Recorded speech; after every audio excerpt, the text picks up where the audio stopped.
We're live! Yay!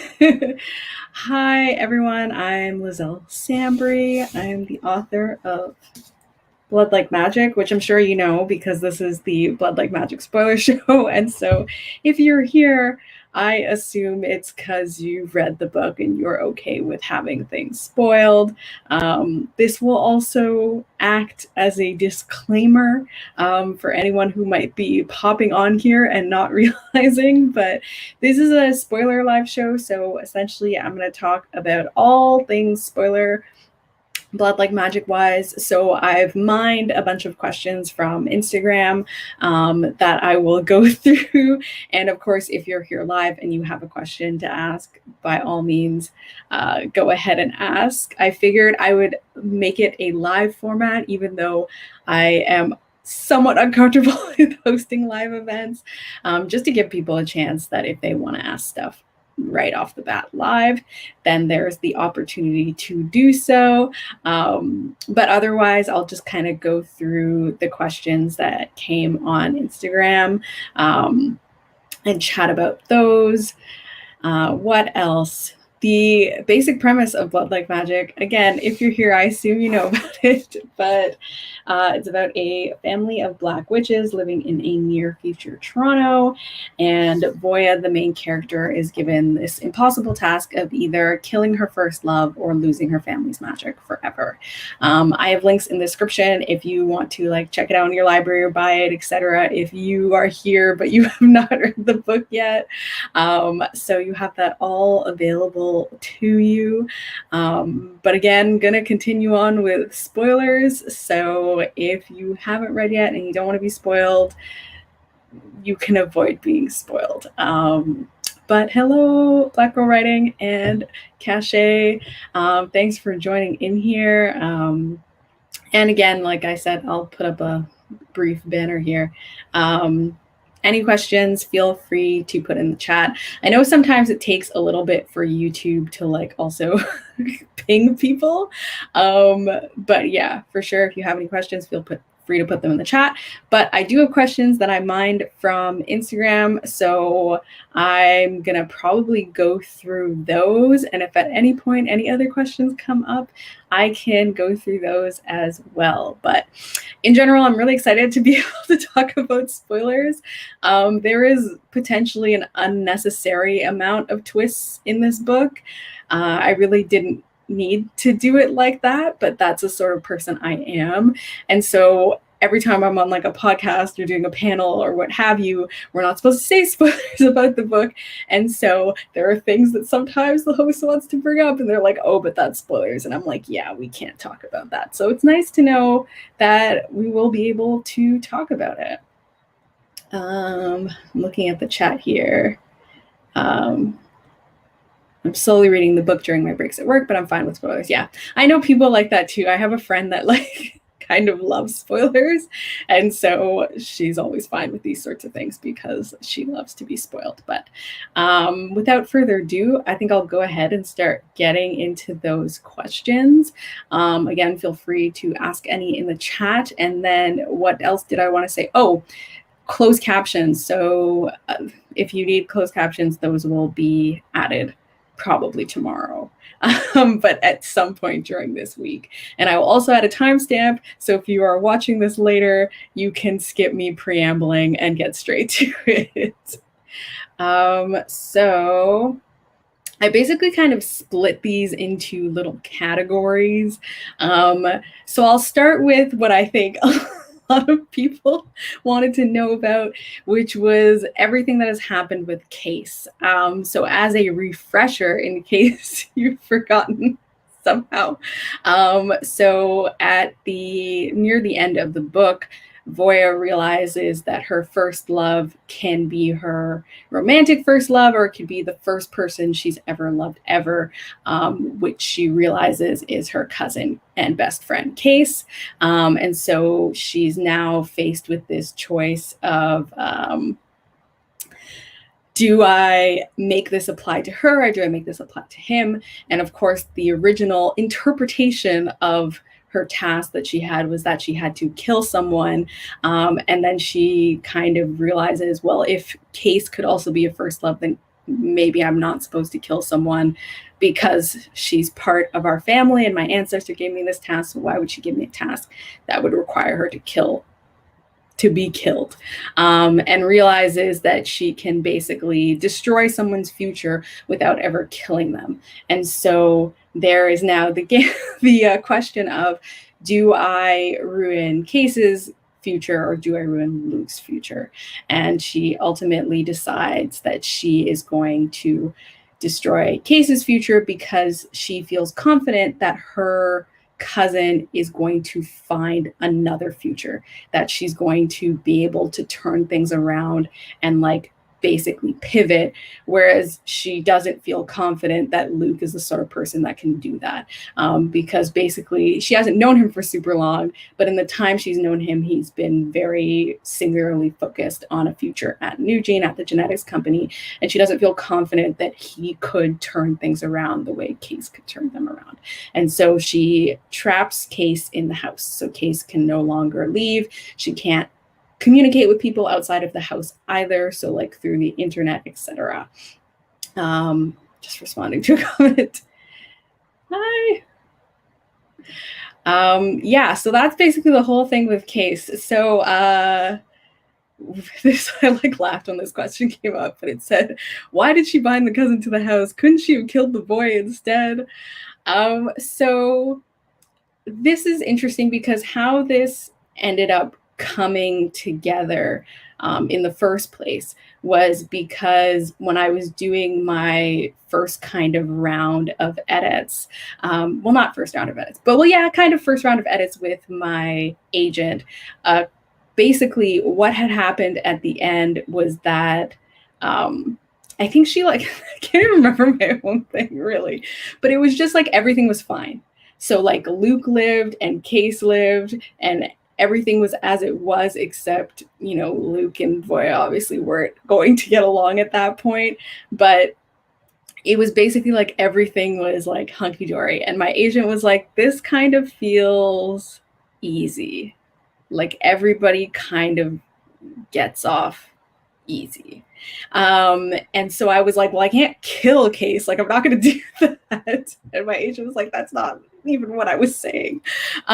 So basically the binding to the house felt like something that was going to be really painful, but not like killing someone. And basically from there, I had to decide, okay, well, why is this the right choice?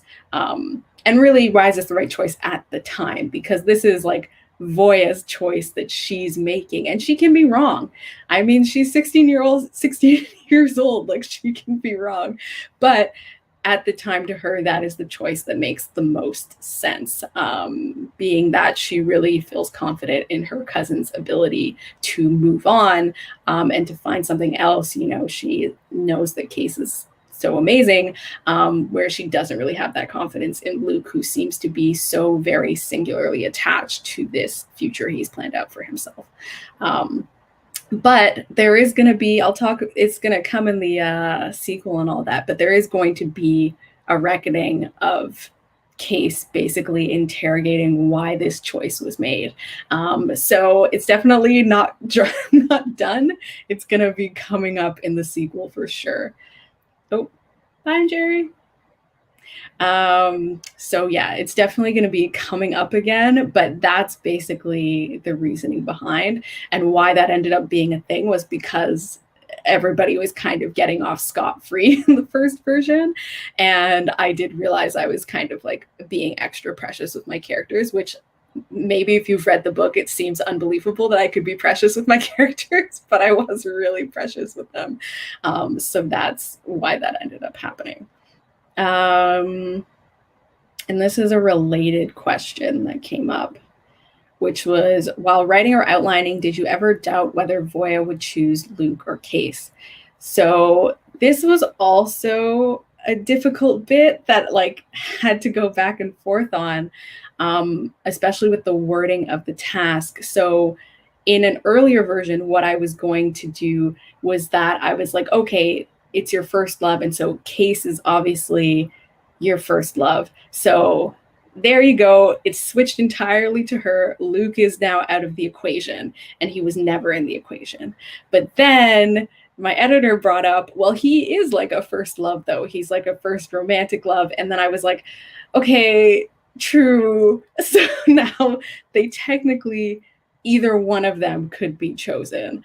And so then now I had a double choice. But I had already kind of made a decision that it wasn't really going to work with my plans if it was Luke. And so then I had to think of a really, really good reason why Voya would choose Case in that case. So I pretty much from like jump knew it was going to be Case, but it was just like figuring out how that made sense, which required a lot of backtracking because I had to basically build up everything. There had to be a reasoning for why Voya felt like this was the right choice.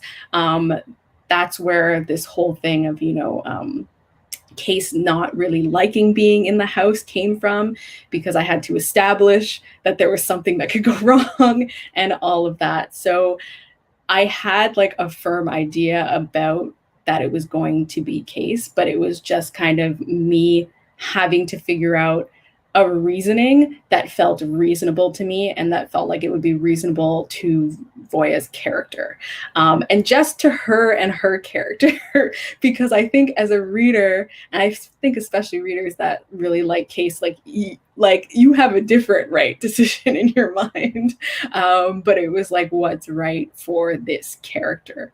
And I think also like thinking about the fact that in the back of her mind Voya was very afraid of Case leaving the house, and that question of whether that played into her decision will also be addressed in the sequel.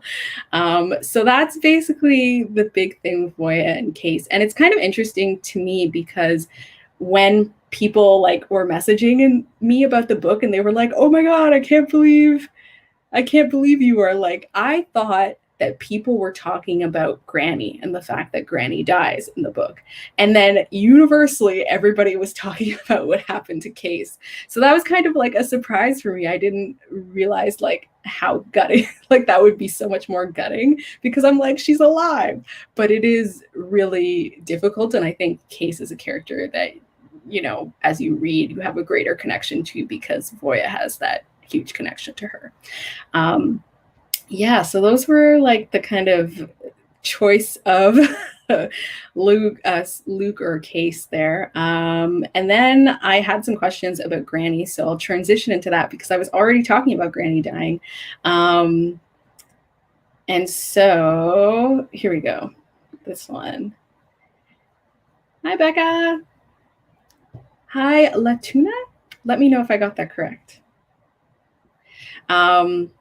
But yeah, so I figured I'd talk about the big death in the book, which is Granny's death, as a refresher, towards the, I keep saying towards the end, and it's like basically the end, but like so much happens in the end. But towards the end of the book, Justin Tremblay, who is revealed as the villain of the book, he forces Voya and her grandmother into a matriarch ceremony so that Granny can pass the matriarch title to Voya so that she can use her matriarch gift to basically give him what he wants and grant him the sort of gift that so that she can get the gift that her aunt had so that she can do what he wants. There we go. That's proper. Also, thank you. I'm glad I got that. And so in the matriarch ceremony, when a new matriarch is crowned, that old matriarch dies. So Granny would be dying in this process, and that is exactly what happens. Did I always know Granny would die? I did not. So this came off right off the back of my agent talking about being too precious with the characters and things being too easy. So I was like, well, I'm not going to kill Case, but then I started to think, but should I kill someone? And so then I started to get that in my head, and I had to think about, for one, it had to make sense. Like I wasn't just going to kill someone out of the blue for no reason, because that would be I just felt that would be in poor taste story-wise. There needed to be a really good reason. And so when I thought about that, and I thought about going into the sequel and things like that, it made sense to me that this matriarch ceremony would be a thing. So I established the matriarch ceremony and established the fact that the old matriarch would have to die to pass on the title to the next one. And so in that way, I knew at that point that Granny was going to die. And then I had to, again, do the backpedal through the book. This is what I mean when I talk about editing in layers. But I had to backpedal through the book and to establish that there is a matriarch ceremony, established so that you know early on that one has to die for the next to be crowned, and to establish the fact that the Voya's mom and her aunt argue about wanting to be matriarch, and that Voya very much thinks that she is deeply unsuited for that role.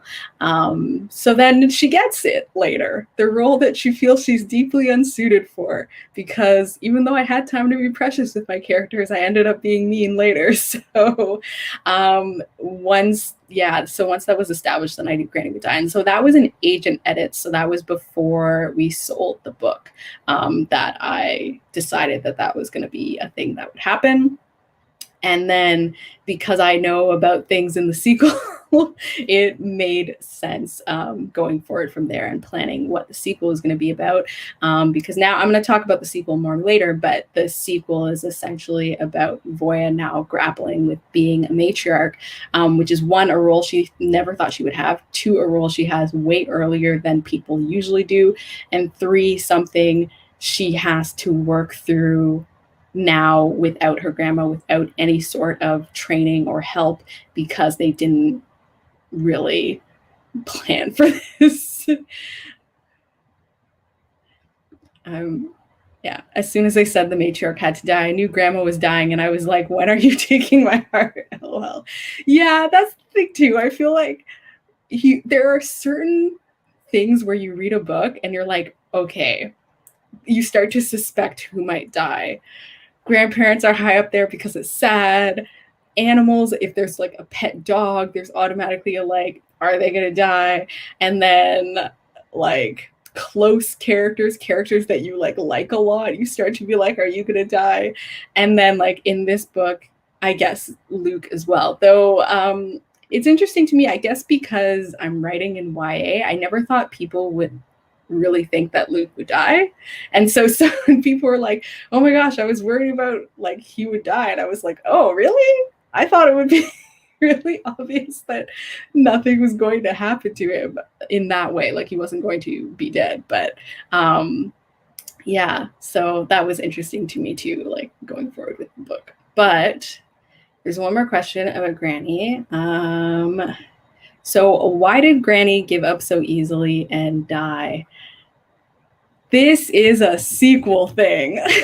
So there's going to be more about this in the sequel that's going to come up.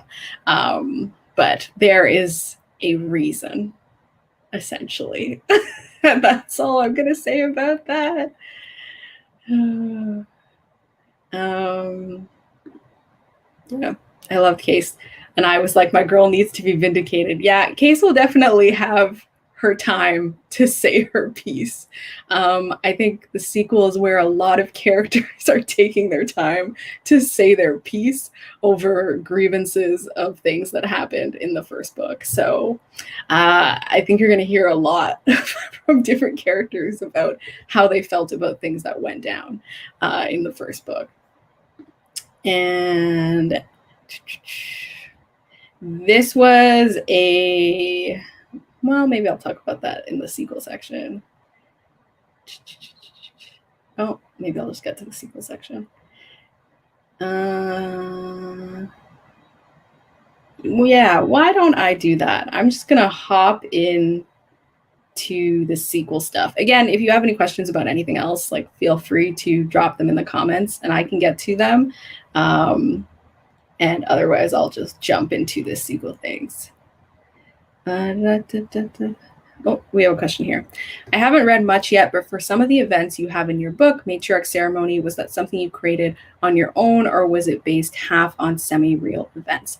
So when I decided to write Blood Like Magic, I very purposely stayed away from real magic practices, like things that are cultural, because like I'm not involved in those practices. Like I know some people do practice blood magic, and you know there are things like hoodoo, and I wanted to stay away from that because I didn't want to be mining anything that I wasn't personally involved in.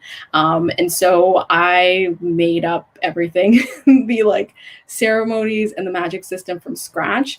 And where I incorporated real life events was in the ancestral history, of which I did feel connected.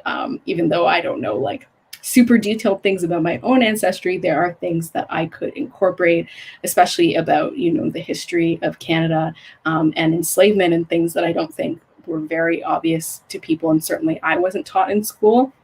That was where I did the weaving of real kind of events. But yeah, I just knew that I wanted it to be like a matriarch based magic system. And so a lot of different points of the magic system were created mostly because I was like, oh, like this is a thing I kind of want to discuss, or this is a thing that I might want to happen, and let me see if this makes sense within the magic system. And so, for example, the matriarch ceremony came about because I was like, oh, maybe I should kill a character, and what would make sense for that? And so to me, it's natural that like power, especially positions of leadership, need to be passed down some way, especially in a magic system that is so based on ancestry. It just makes sense that it would be passed on, you know, from person to person. And so then I needed to create the matriarch ceremony for that reason. And then I created that rule of the old matriarch has to die for the new matriarch to be crowned to assist in that character death. But it also had to be part of the whole system. So I had to incorporate it into many different sorts of things. So like in the sequel, there's a lot of discussion about matriarchs and the matriarch ceremonies and things like that. So I try very hard when I add things in the magic system because I want things to happen. I also try very hard to make sure that it's not going to be like a one-off and we're never going to talk about it again. I want it to be an integrated part of the magic system and feel like it belongs, and not like I only not like it was shoehorned in for plot reasons, even if it was created for plot reasons, if that makes sense. There's another question here. How long did it take you to write the book? So I wrote Blood Like Magic in NaNoWriMo 2017. So I wrote the full first draft in like 25 days. I can't remember exactly, but it wasn't the full NaNoWriMo.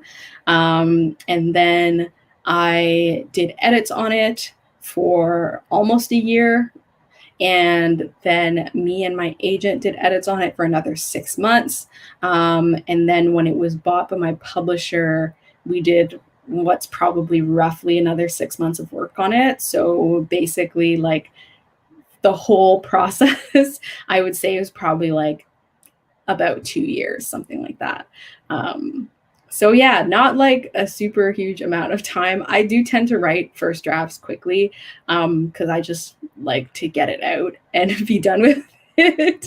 But it just works better for me to do it that way. So yeah, not like a huge amount of time. I feel like 2 years is like, I don't know, is that a normal amount of time? I feel like my perspective is very skewed, so I won't even say what's normal, but that's how long it took me. So I'll still take questions as I jump into this, but I think I'll jump into chatting about some of the sequel stuff. So it's not going to be spoilers for the sequel. It's only spoilers for the first book, so you won't be spoiled for the sequel, which is going to come in, have I forgot my own release date? August 9th, 2022. And there will be cover reveal stuff happening soon-ish. So you'll get to see the cover and what's the other thing? The title and the blurb, and what else is there to be revealed? I think that's basically it. You'll get to see all of that stuff soonish. Oh, and there will be pre-order links as well. So then you can put in pre-orders and things like that. So that is coming up. But I'll talk about the things that will be addressed in the sequel that people asked about. Oh my gosh, smacked my computer. So this question is, who is the antagonist of the sequel? Is it Luke? So maybe it's basically the cut and dry of that. But so the premise of the second book, which will probably help you in understanding this, is that Voya, because now she has this gift of seeing the past and the future of someone whose life she's significantly affected. So she has a vision of the future that puts not only her family, but all the Black Witch families in Toronto in danger. And Luke is involved in some way, though she isn't 100% sure how. She just knows that he's involved because he was also in the vision.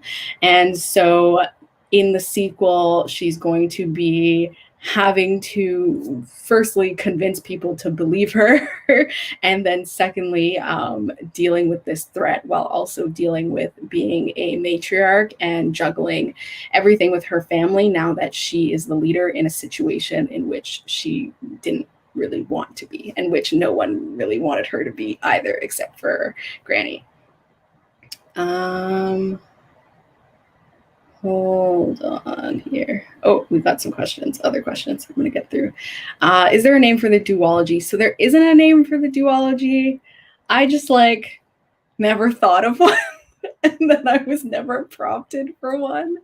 I will say I didn't come up with the title Blood Like Magic. My editor came up with that title, which I really like. And then for the sequel, I suggested some titles, but then we went with my editor's title again. So I think I'm just I don't know what to call these books. So yeah, so there's no name for the duology. I'm pretty sure on Goodreads it'll just shelve it as Blood Like Magic, but maybe at some point I'll come up with a name, or my editor will once again come up with a name. But for now, there's no name for the duology. Dylan says, as wild as the end was, I have to say I agreed with Uncle and William. I'm worried that they didn't turn Justin off. I expect there will be shenanigans. There will be an assertion of Justin. He's not gone away, essentially. And he's there, and he, poses his own sort of threat that they're going to have to deal with. But yeah, I could see why you would agree with Uncle and William, because it's wouldn't it be better to just turn him off? But for Voya as a character, I knew that she had to leave him on, because her whole thing was that she did not want to kill anyone, and she wanted to be merciful and to not have death.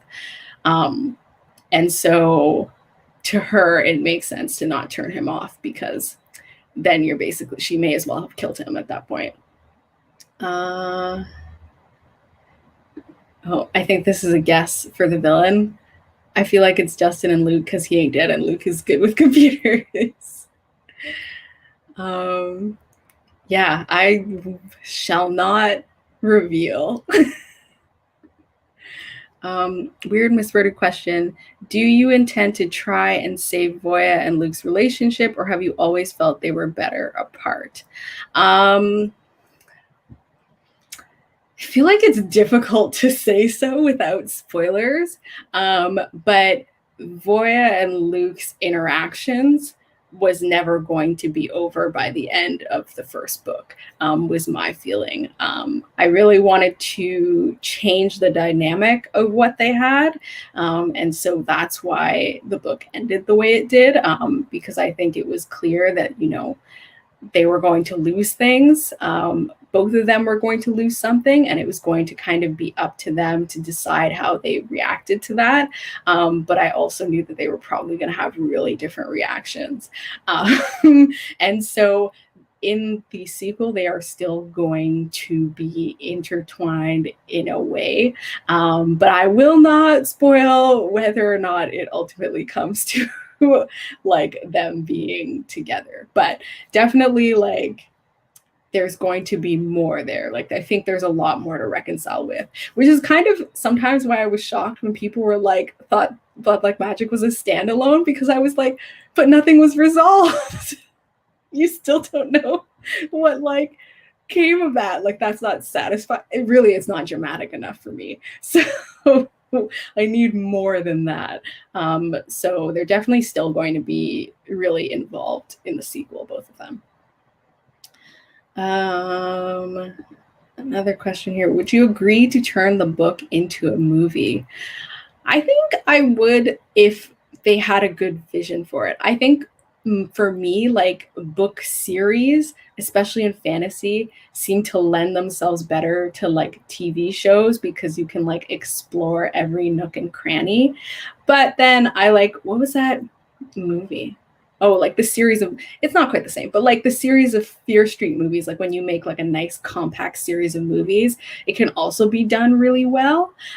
So I think it would really depend on like the vision that I was pitched for, like how everything would come together, to decide. But I think I would be, at this point, knowing nothing and having nothing happening, I would be more interested in a series, but I wouldn't be closed off to like a movie if it came up. Did the end surprise you as you wrote it, or was it planned? Are there things you're allowed to say that you missed from an earlier draft? Also, I love Luke as a character. Yay, I'm so happy you love Luke. So things changed over time. So like for the ending, originally Granny did not die, so that was part of it. Also, Case was like fine. And she was there. So, and then the only kind of constant was that Justin died, or like died, sorry. Did he actually die in a draft? I honestly can't remember, but he died.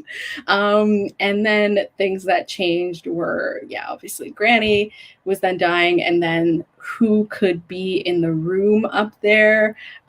So Eden then being added to the room, and the cousins, but the adults couldn't be there, so the adults couldn't interfere.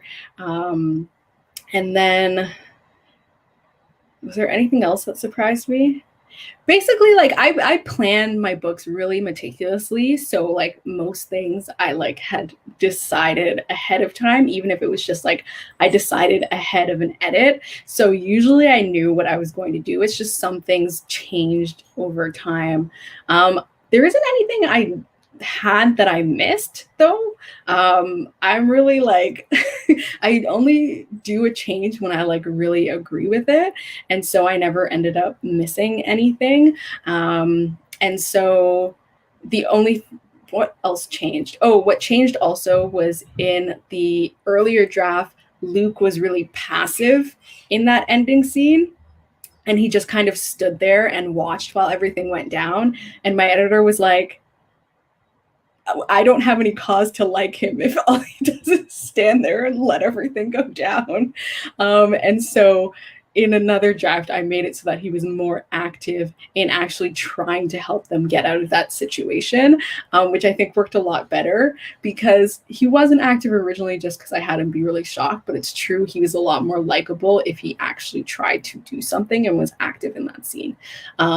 So yeah, nothing I missed and nothing I was super surprised by, because I planned everything. I think the most surprising thing would be like I originally didn't have a dead person, and then I had a dead person.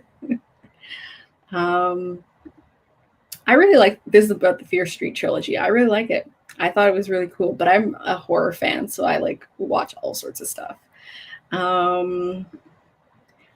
What was a character that gave you the most trouble writing? I feel, well, Voya really, because it took me a couple it took me until like I would say even like a couple drafts to really like nail down her voice and her character. And I even got to a point after my book was sold where I was doing edits with my publisher where I realized I like completely had her internal motivation wrong and I had to fix it. And thankfully I was like close to it, so it wasn't a really difficult fix. But I think because she's the POV character and I'm trying so hard to get her nailed down and I really want her motivations to make sense, so she was the most difficult for me to write.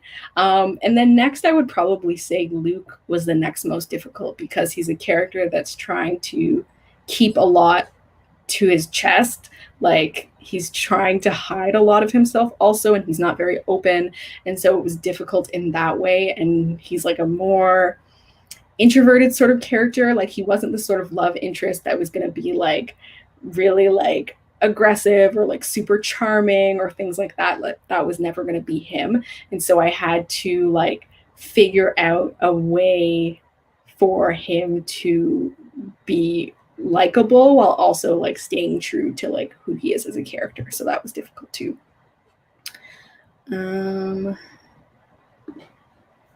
How different is the final book from the book you wrote in Nano?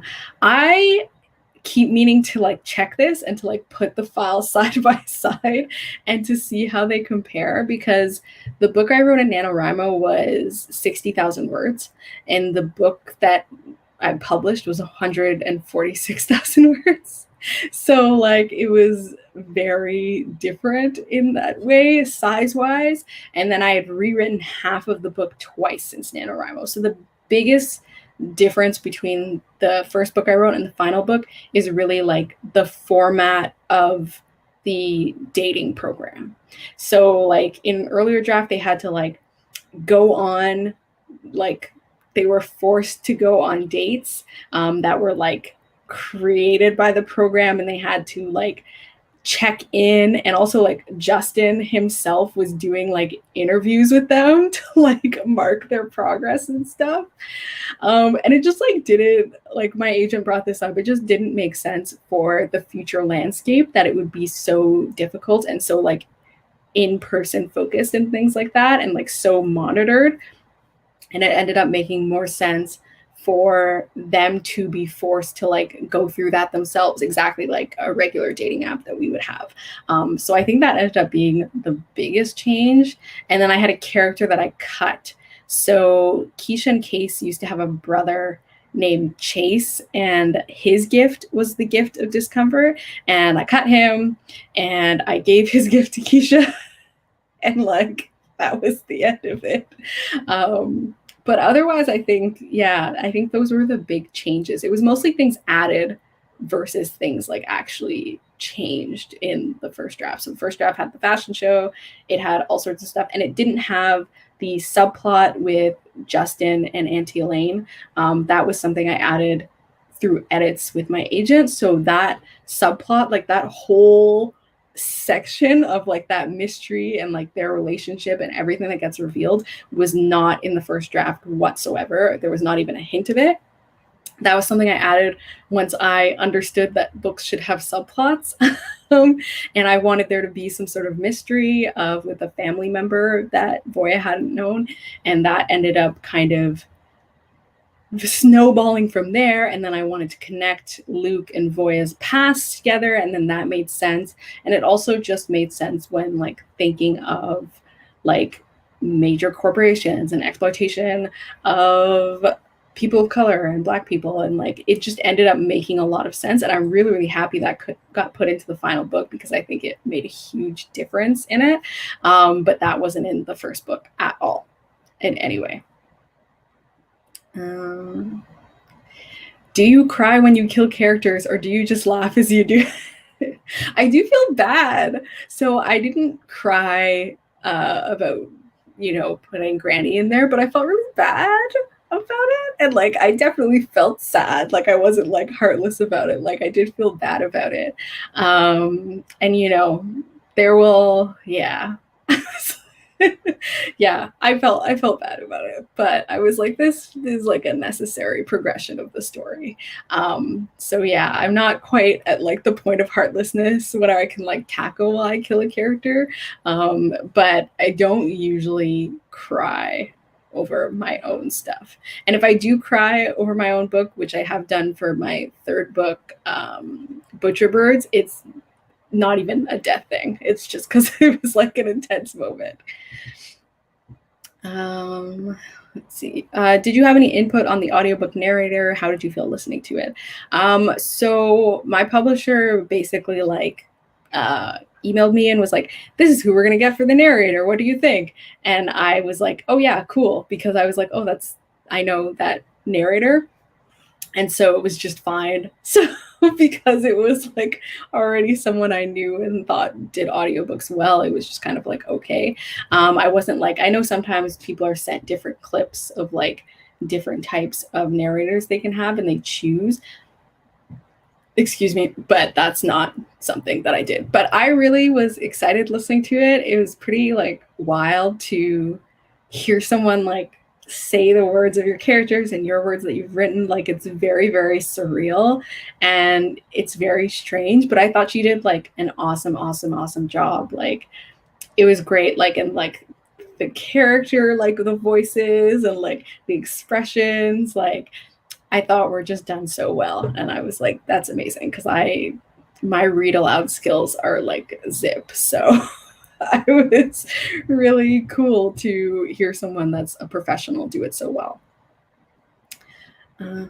Will you ever continue the book and make it into a series, or is it just one book? So there's 2 books in this series. So it's a duology, it's 2 books. And the final book will be out next year in 2022. This, like, to me, Voya's story is in this iteration is 2 books. I would be interested in some spin-off things, and I'm going to be working on a proposal for that. Whether it gets accepted or not is completely up in the air. I have no real control over besides like trying to write the best proposal I can. So I think it would be cool to do stories in the same universe, but I wouldn't be doing Voya's story. Partially because I think at the sequel, it's like that iteration of it is done, but also because my attention span is not enough to write that many books. When I started this book, I knew it would be 2 books, and so it's 2 books. I think if I started and I thought it was a different number, it'd be a different situation, but because I was like, yes, this is book 1 and this is book 2, I'm just gonna leave it at that. Yeah, she's a great narrator. I'm going to, since we were already kind of talking about sequel, I am now truly going to get into the sequel questions. I did do one. Here we go. Will there be multiple POVs in the sequel? There will not. So there will just be Voya's POV as usual. Yeah, I tend to do that. I think especially like in a book like Blood Like Magic where the cast is like so very diverse, like I wouldn't feel comfortable writing from a point of view that like feels very out of my lane of experience. So it's just going to be one POV. And I kind of like the challenge of like one POV because like you can't share everything that's happening with all the different characters. Like the main character has to figure that out themselves and they have to like, you know, create their own interpretation of the actions that the other characters are doing. And there's a sort of cutoff in that way and they have to really figure things out. So I like that of like single POVs. It's not that I never do multi-POVs. My third book will be multi-POV, but I think I tend to do singular POVs. Any new love interests? No. I tried to do this, decided I didn't like it, and struck it. So I think for me, like I actually really like love triangles, but I feel like I would have needed to go into the book knowing that I was going to do a love triangle. And because that wasn't something I was like planning on doing. When I tried to do it, it was really inorganic and it was really forced and it was really awkward and it didn't even seem to make sense for who Voya is as a character. Like all the way up until 16, she's really not had any interest in that, like not enough to commit to a relationship. That's how this ends up being her first love, right? And so it didn't make sense for me, for considering that past, that she would suddenly, in a situation in which she has even more going on, be like, let me get involved with all different people. It just didn't seem to work out. But there are like new characters who are male, who are in her age range, if that is like an interest point. And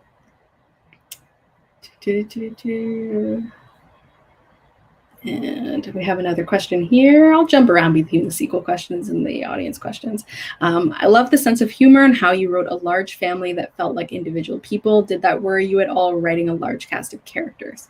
So basically, I think this is where it pays to be like a little bit naive. So when I decided to write Blood Like Magic, I was like, oh, I grew up in a large family and I'd love to write a large family. And I did not even think about the fact that it might be difficult to write a super large cast of characters. Like it didn't even cross my mind. And so I just went into it and I just did my thing. And then it was after, when I was having like beta readers and stuff read it, and they were like, oh my gosh, it's like, is it super hard to like juggle this large cast of characters? Did I like finally understand, oh yeah, this is like a pretty big cast of characters? So I wasn't really worried at all about having it, but I did at some point have to kind of make adjustments, in that my editor was kind of like, okay, we need to know what the goal of each like family member is and like what they're trying to do and what they think of what Voya's task is, because there was a point in which like a bunch of family members, their opinions were converging and it didn't make sense for all these different people with so many different personalities to like have huge chunks of them thinking the exact same thing. And that's when I literally wrote out a list of like all the different characters, and I wrote down, this is your goal, and this is what you think of Voya's task, and this is what you hope will happen. And then I just kind of referred back to that as I wrote. It was good for me that when I created these characters, I had a really strong idea of the personality of each character and the background of each character. And so I was just kind of able to hold that in my head and then also incorporate all these goals I had for them. So it didn't end up being as challenging as it could have been, mostly because I didn't realize I was doing something super hard until, after I was already doing it. So there was that. Let's see here. I'm going to hop over back to a sequel question. Oh, I actually think I might have gotten all the sequel questions. Antagonist. I think that's pretty much it for those. There was this one, will Voya be able to use more powerful magic than everyone else? Because at the end of the book, Voya has this understanding due to Mama Jova that if you think about magic as blood and intent purely, you can have greater power and greater magical power, which we see that Voya is expressing. I will say right off the bat, she's not God mode or anything like that. Like, she's not going to be like having all these like chosen one powers in the next book. There are going to be limitations, but there's also going to be her trying to share this philosophy with other people and like seeing how that goes down in a community that's been very fixed on their idea of the divisions of magic. So that's what I'll say about that.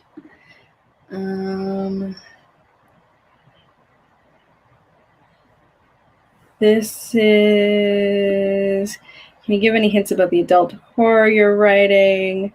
I will skip off talking too much about that in this chat just because of the Blood Like Magic focus, but I'll have a vlog coming at some point.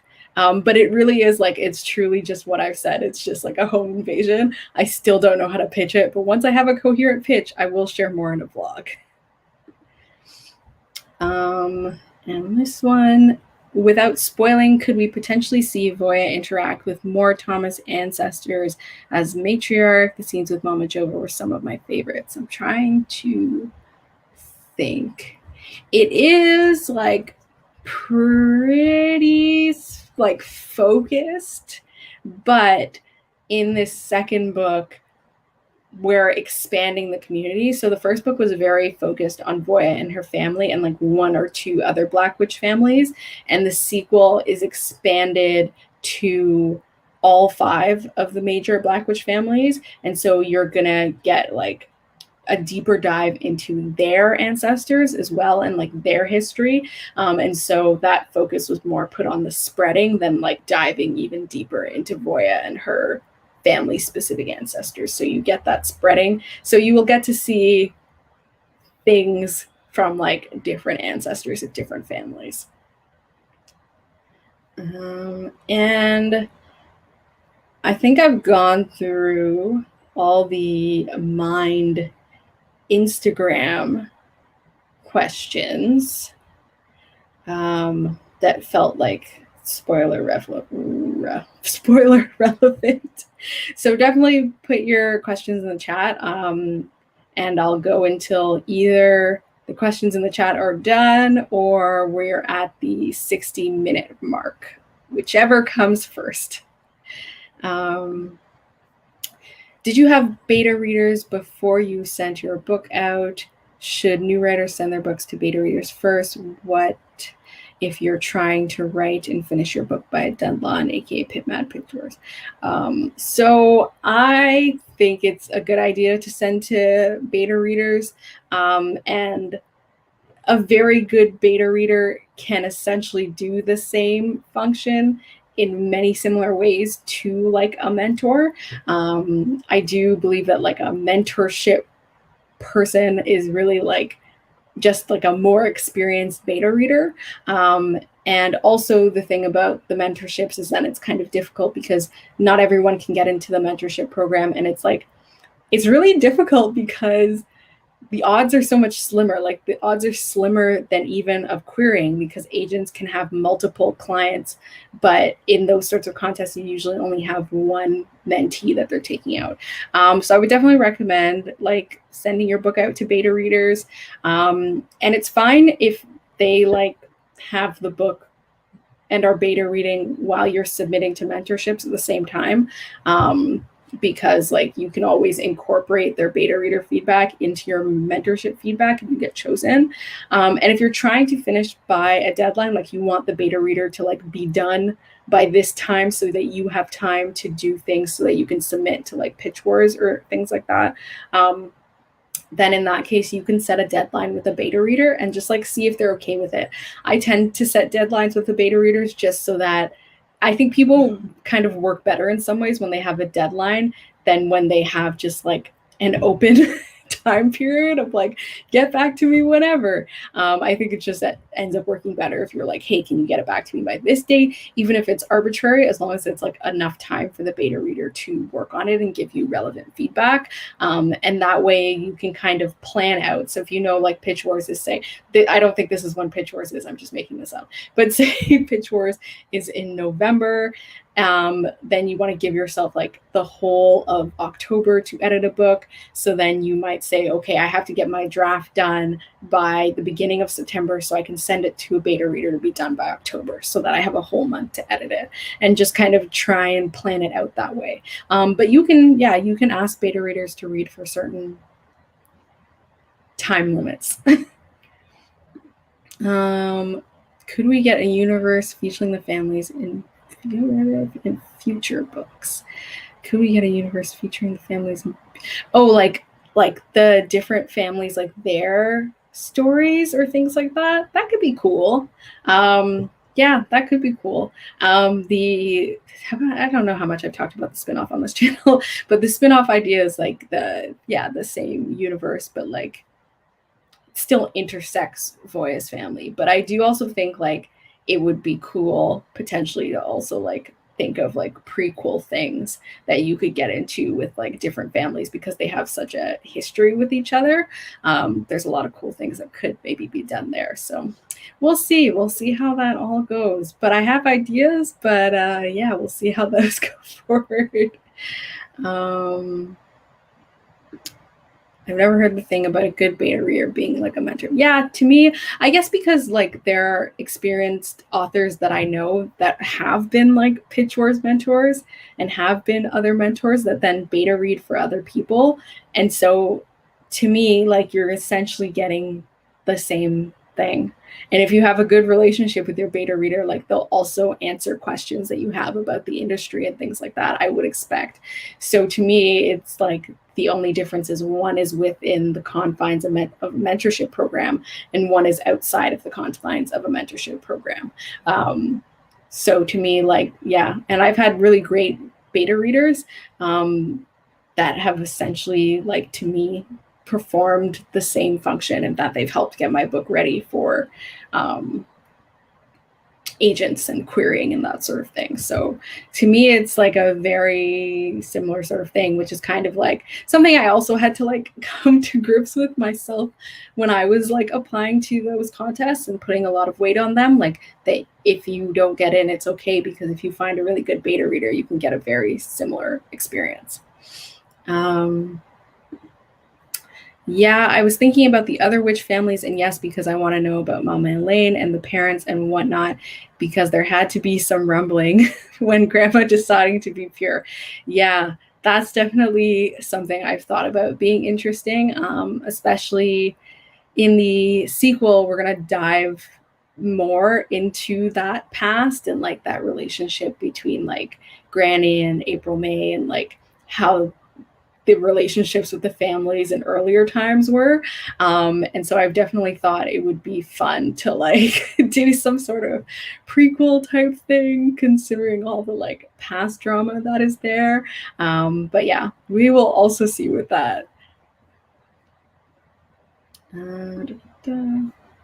How did you come up with the various futuristic parts of society in the book? Love the part about Googling something being terribly outdated. Yeah. So the futuristic parts were really, I thought about things that we had now and how I could push them into the future. So in the case of something like, you know, like a Googling thing, like what would be the next step forward?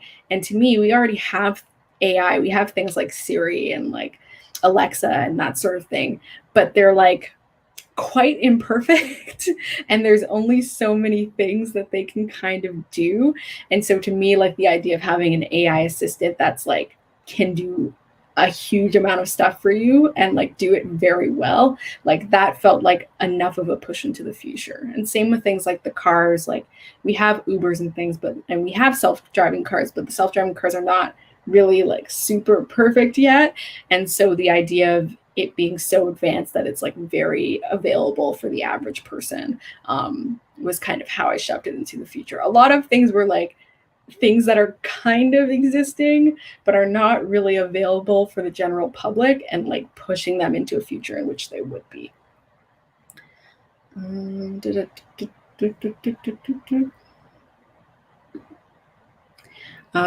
do you use to help you come up with the lore / backstory of your novel?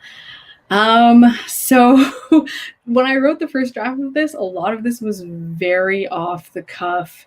And so a lot of it was I kind of just thought up of base rules, like the rule for magic that you had to use blood, or that you had to, if you didn't want to use blood, you had to use your innate gift. I started with that premise and then I had to layer over time. So I by no means came up with everything that is in this book right off the bat.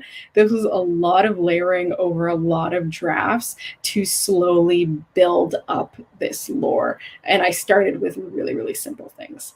I'm going to do a couple more questions and then I think it'll be time to close off. So It was great seeing Black Girl Magic with Caribbean Canadian influence. What were some of your favorite reads that inspired your writing? The Bells by John L. Clayton is like one of the big books I like hold up, because that was like really the first time I'd seen, well, for one, like a Black girl on the cover, and two, a Black girl in fantasy whose main like goal was like just being the main character in a fantasy book, which is something I really lacked growing up. When I saw Black girls in fantasy books, they were best friends, they were side characters, or they were not there at all. And so seeing that book made me think, oh wow, like I could maybe do this, and this could be something I could maybe do. And I will say also, this was like more like when I was in the process of writing the book. But the Book of Negroes by Lawrence Hill, I really enjoyed reading that because it was very specific to Canadian history, which I appreciated learning more about things in that way alongside doing my own additional research. But yeah, and the last one, so how did you determine the time? Because I was like, WTF happened for 30 years from now to be that advanced? I was like, Lizelle must have some inside knowledge on big tech, LOL. Yeah, some things are things that you wouldn't necessarily know were already happening, and then it just, yeah, some things that you didn't already know. Like when I was looking into medically transitioning in the future, that process I talk about in the book, that knock in, knock out, that is something that they are now doing with mice. And so essentially I like rushed it into the future as something that could be done with people. And I also think, like, when I think about like the genetic technology, that's the biggest leap in the book. But I also think it makes sense because it's a technology that kind of, it does like one thing, but that one thing that it does can make a huge difference in a lot of different things. There's a very like different, like, what is this motion? There's a snowballing effect. And I think of that like when I think of things like the mobile phone, and how fast that advanced over such a short period of time. Because even like me being a millennial and growing up, like when I was growing up, we had like, it was a landline. It was not a phone you could carry around with you. I got my first mobile phone when I was 13, and now my phone is a small computer. And I'm only turning 30 this year. And that didn't even start when I was there. And then this is like, you know, so to me, like there are certain types of technology that advance really fast. And also, I just think that like technology in general advances a lot faster than things like social change, which is also like, I think, reflected in the novel.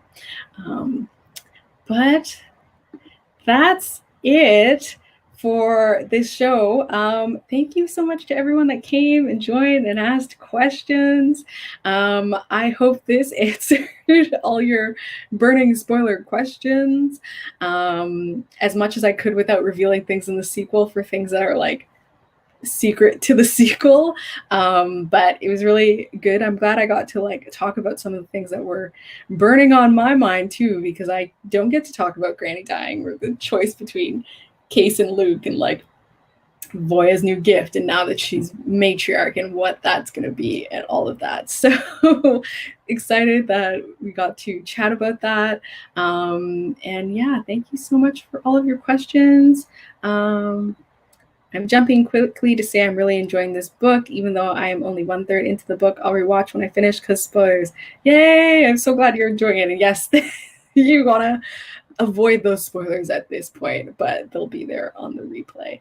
And thank you so much for being here. And yeah, I guess I'll see you in book 2. And for people that have read the book and are like, well, you may not be wondering this, but anyway, closer to when the sequel is coming out, I'll also be posting a video that will have a recap of everything that happens in the book. So look forward to that if you're like, how will I remember all of this?